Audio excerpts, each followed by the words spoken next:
That night with my son Liam was by far the craziest, but yet most exciting night I have ever experienced in my life. My name is Emma, and I want to share a story about something that happened between me and my son Liam. It's not easy to talk about, but it's something I've kept inside for too long. Liam is 19 now, but this all started a few years ago after my husband Mark passed away. Losing Mark was one of the hardest things I've ever faced, and it left Liam and me alone to navigate life without him. At first, it was difficult.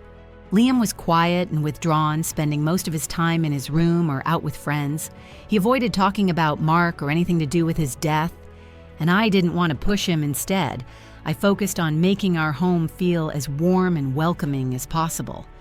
I cooked his favorite meals, left little notes of encouragement on his desk, and tried to make sure he knew I was there for him if he ever needed to talk. But for months, he remained distant. Then one evening, he walked into the kitchen while I was cleaning up after dinner. His sudden presence startled me, but I was happy to see him. It wasn't often that he sought me out like this. "Do you need help, Mom?" He asked, his voice soft but steady. I turned to him, surprised by the offer. "Sure, you can dry the dishes," I said, handing him a towel. We worked in silence for a while, and I couldn't help but feel a small sense of relief. It was the first time he'd voluntarily spent time with me in what felt like forever. "How was school today?" I asked. Trying to start a conversation, "It was fine," he said, without looking up. That was all. I didn't push him further. "If you ever want to talk." "I'm here," I added, gently, glancing at him out of the corner of my eye. He nodded but didn't say anything more.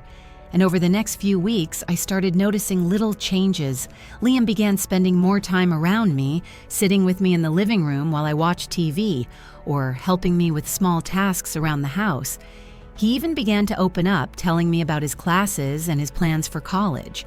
I felt a glimmer of hope, like we were finally finding our way back to some kind of normal. But then one evening, something happened that made me question everything we were having dinner together. Liam had cooked that night a simple pasta dish he'd learned from a friend as we ate. He looked at me and said, "You're amazing, Mom." I laughed a little, brushing off the compliment. "Thanks, Liam, that means a lot," I said, trying to keep my tone light, but his expression didn't change. He looked at me with an intensity that made my stomach flip. "What's wrong?" I asked, my voice soft but cautious. "Nothing," he said quickly, shaking his head. He always seemed to be there, watching me, finding reasons to be close, and I hadn't quite figured out yet why I did the same to him, too. One afternoon, I was cooking in the kitchen, chopping vegetables for dinner. I heard Liam come in behind me, his footsteps soft on the tiled floor. I didn't turn around.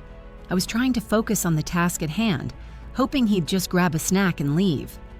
"Do you need help, Mom?" he asked. I glanced over my shoulder and gave him a quick smile.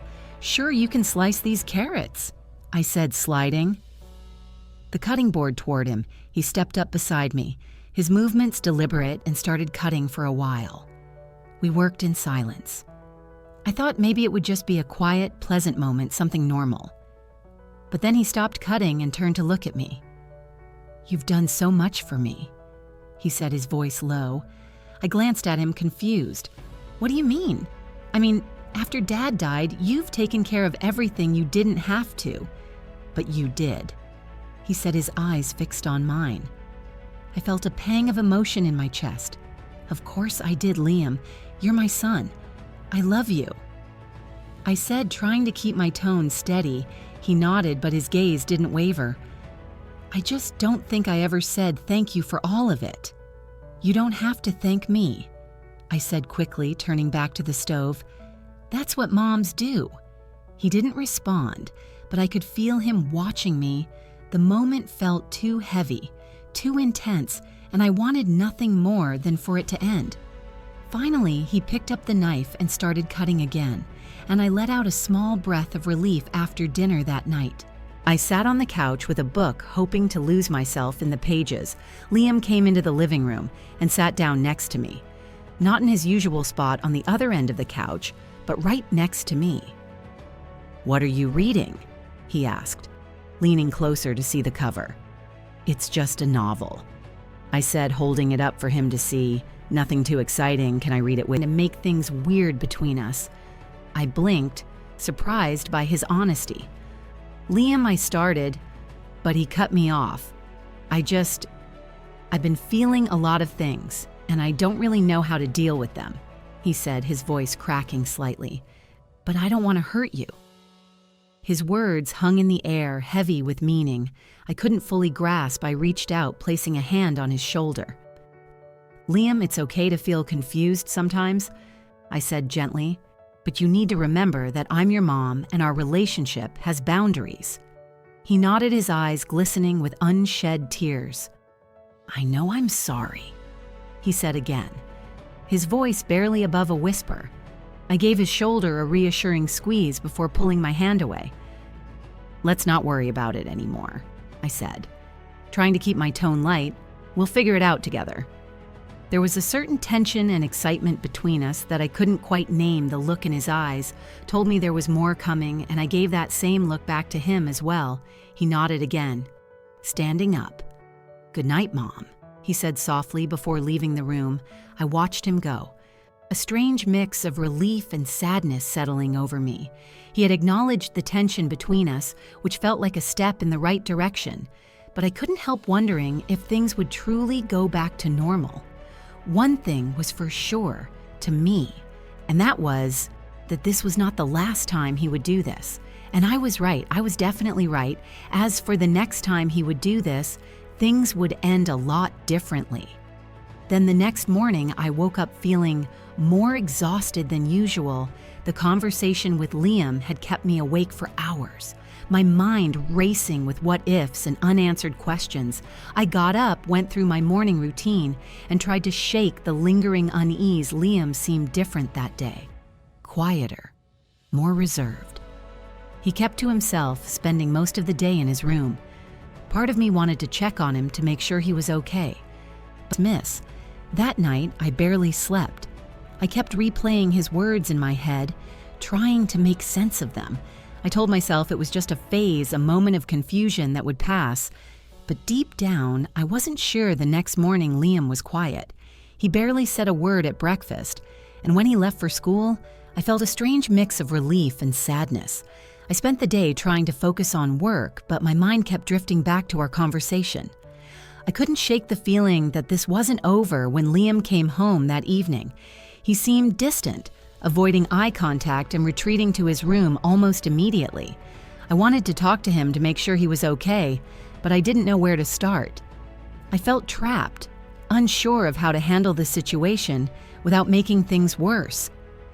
Later that night, I was sitting in the living room staring at the TV without really watching it. The house was quiet, and I could feel the weight of everything pressing down on me. Suddenly, I heard footsteps behind me. I turned to see Liam standing in the doorway, his expression unreadable. "Can I sit with you?" he asked. I hesitated for a moment before nodding. Of course, he walked over and sat down on the couch, leaving a small space between us for a while. We sat in silence, the tension between us almost unbearable. "Mom," he said finally, his voice soft. "I don't want to lose you, won't," I said quickly. "But we need to set boundaries, Liam, for both of us." He nodded slowly, his gaze fixed on the floor. "I understand." I reached out, placing a hand on his knee. "We'll get through this," I said gently, "but you have to trust me." He looked up at me, his eyes filled with emotion. "I do," he said. I gave him a small smile, hoping to reassure him. "Then we'll be okay." As I sat there, I felt a glimmer of hope that we could move past this, but deep down, I knew it would take time. The days after our conversation were tense, but quiet. Liam kept his distance, and I tried to act as though everything was normal, but the truth weighed heavily on me. I hoped that acknowledging the situation and setting boundaries would help us both move forward, yet something deep inside told me the silence between us wasn't enough to fix what had been broken. Then, one final night, I went to bed early, exhausted from a day spent trying to keep my thoughts from spiraling. The house was quiet, and the cool night air wafted gently through my open window.